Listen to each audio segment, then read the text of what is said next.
అన్నగారు ఏం చెప్తున్నారంటే డ్రైవర్ల ఓట్లు కావాలి కానీ మీకు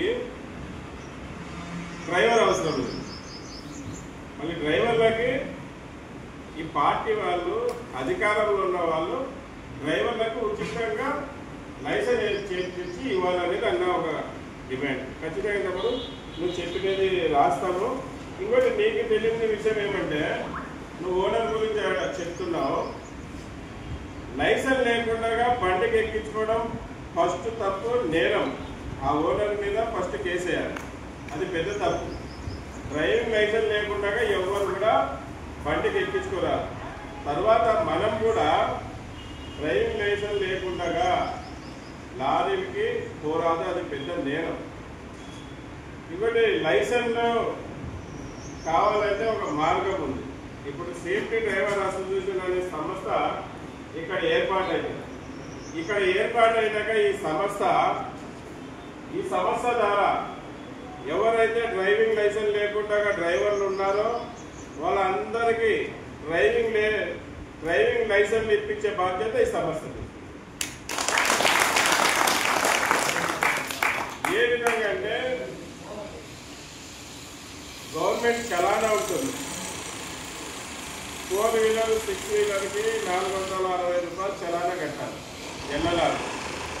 అలాగే డ్రైవింగ్ లైసెన్స్ రైడ్ అప్పుడు 1250 రూపాయలు కట్టాలి. ఇవి రెండు కట్టుకోగలరు కదా, 2000 2500 అయితే కట్టుకోగలరు కదా. అది ఇంత కట్టినా మేము ఆర్టీఓ వాళ్ళతో మాట్లాడి లైసెన్స్ వచ్చే విధంగా ఏర్పాటు చేస్తాం. అలాగే పేద వాళ్ళని అధికారులు దృష్టిలో పెట్టుకొని మనకి పెద్దలు గౌరవనీయులు డాక్టర్ అంబేద్కర్ గారు రాజ్యాంగంలో రాసిన చట్టాల ప్రకారంగా బడుగు బరిగిన వర్గాలకు చెందిన పేద వాళ్ళకి ప్రభుత్వం కొన్ని ఉచిత కార్డు చేసి ఇవ్వాలి. ఆ కార్డులోనే మన కార్డు కూడా ఉంది, డ్రైవింగ్ లైసెన్స్ కార్డు. డ్రైవర్ మేళా అని పెడతారు. ఎవరైనా ఎప్పుడైనా ఎక్కడైనా ఇక్కడ తిరుపతిలో డ్రైవర్ మేళా అని పెట్టారా? పెట్టింది దాంట్లో ఎవరైనా లైసెన్స్ తెచ్చుకున్నారా? డ్రైవర్ మేళా అని పెడతారు. డ్రైవర్ మేళా అని జిల్లాలో పెడతారు. మనం కూడా గతంలో దోర్నాలలో ఆర్టీఓ డీటీసీ గారు వీళ్ళ మీటింగ్ వచ్చినప్పుడు అక్కడ కూడా చెప్పడం జరిగింది. సార్, ప్రకాశం డిస్టిక్లో కూడా డ్రైవర్ మేళా ఏర్పాటు చేయండి. చాలామంది డ్రైవర్లు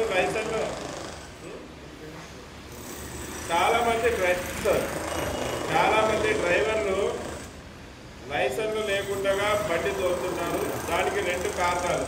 ఒకటి వాళ్ళ ఆర్థిక పరిస్థితి బాగాలేక, రెండోది చదువు లేని వాళ్ళకి లైసెన్లు ఇవ్వరనే ఒక అపనమ్మకం. చదువుకున్న లేని వాళ్ళకి లైసెన్లు ఇవ్వరంటారా అని ఎవరో ఎంక లేని నాలుగా ఉన్నోడు ఏదంటే అది వాగేస్తారు. మన డ్రైవర్లు అది నమ్మేస్తారు. నమ్మి ఫోర్జరీ లైసెన్లు చేయించుకుంటారు. ఫోర్జరీ అంటే డూప్లికేట్ లైసెన్లు చేయించుకుంటారు. ఆ లైసెన్లు చేయించుకోవడం ద్వారా రేపు పొద్దున ప్రమాదం జరిగేంత వరకు అతనికి ఆ విషయం తెలియదు. అంటే ఇప్పుడు చెప్పారు కదా, ఓనర్ 50,000 అయింది, ₹1,00,000 అయింది, 10 లక్షలు కూడా అవుతుంది. అప్పుడు ఏమంటారు ఓనరు, నువ్వు డూప్లికేట్ లైసెన్స్ పెట్టుకొని వచ్చి నా దగ్గర డ్యూటీకి ఎక్కి మరి నువ్వు ఇంత ప్రమాదం చేసి ప్రజల ప్రాణాలు తీసి మరి నన్ను చూసుకోమంటావా అంటారు. అది తప్పు కదా. అలాగే కూడా చేస్తున్నాం. ఆ విధంగా డ్రైవర్లు చేస్తున్నారు సార్. మళ్ళీ డ్రైవర్ మేళ పెట్టి డ్రైవర్లకు లైసెన్లు కలిగించండి అని చెప్తున్నాం. మళ్ళీ అక్కడ మాట దోర్నాలు చెప్పిన వెంటనే శిక్షావళి అన్న గారు ఆర్టీఓ గారికి మన సంస్థ ద్వారా సేఫ్టీ డ్రైవర్ అసోసియేషన్ సంస్థ ద్వారా వెళ్ళి 40 మందికి లైసెన్లు ఇప్పింది. ఏమైనా చప్పట్లు కొట్టండి అన్నకి. మరి ఇక్కడ కూడా మీకోసం నిలబడే లీడర్లు ఇటువంటి సమస్యలన్నీ కూడా ఆ లీడర్ దృష్టికి తీసుకోండి. ఆ లీడర్లు మీకు న్యాయం చేయకుంటే నా దృష్టికి తీసుకురండి, నేను చేస్తాను.